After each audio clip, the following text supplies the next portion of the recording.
Tommy Robinson, European elections.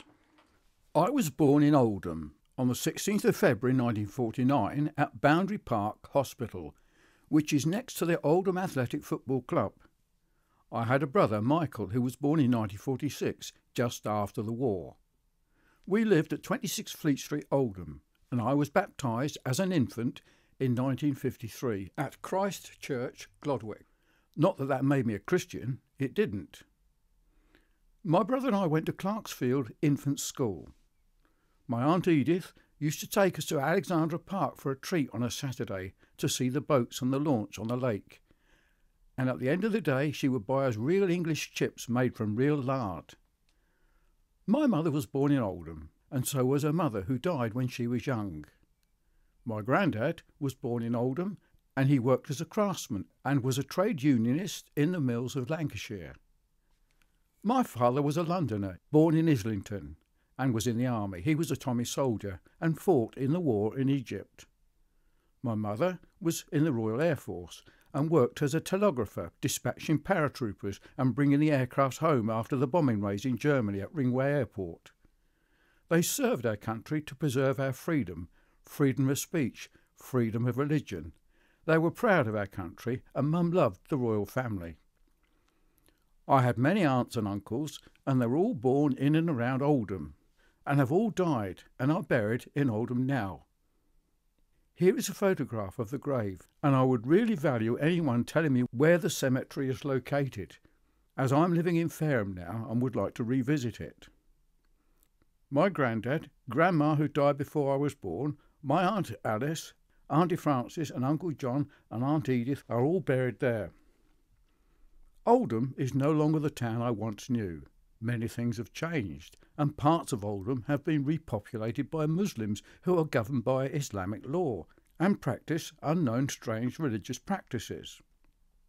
My brother and I moved with our parents as a family to Aylesbury in 1963, where we grew up as teenagers and were well known. I worked in Aylesbury and as a service manager at Granada TV Rentals. It was in Aylesbury that I became a Christian in 1970 after a bad experience on LSD.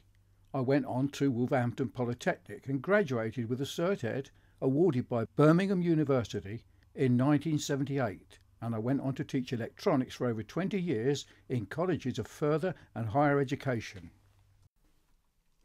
I moved to Luton in 1978 and taught electronics at Luton College of Higher Education and taught hundreds of Muslim students until 1998.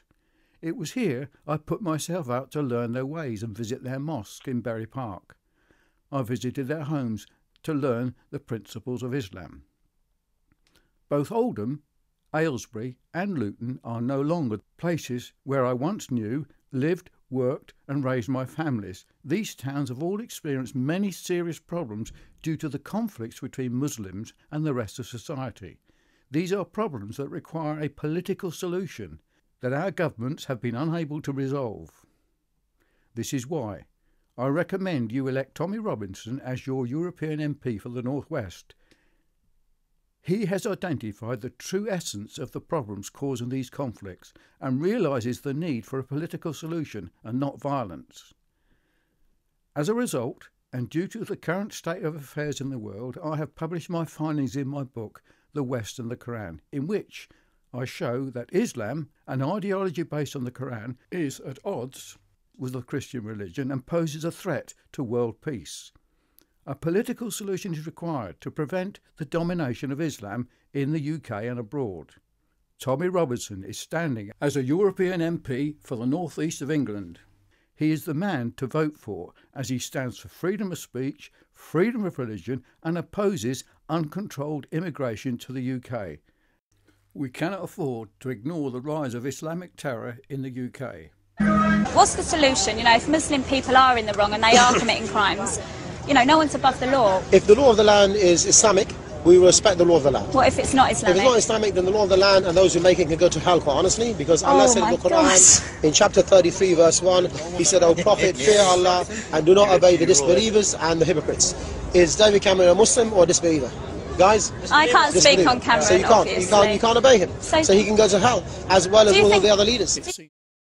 I'm now 70 years old and my personal story is told in my book Converted on LSD Trip, first published on the 11th of February 2001 and as reported in the Oldham Chronicle, and now released as Borstal Boys, also in the Bucks Herald and the Portsmouth News.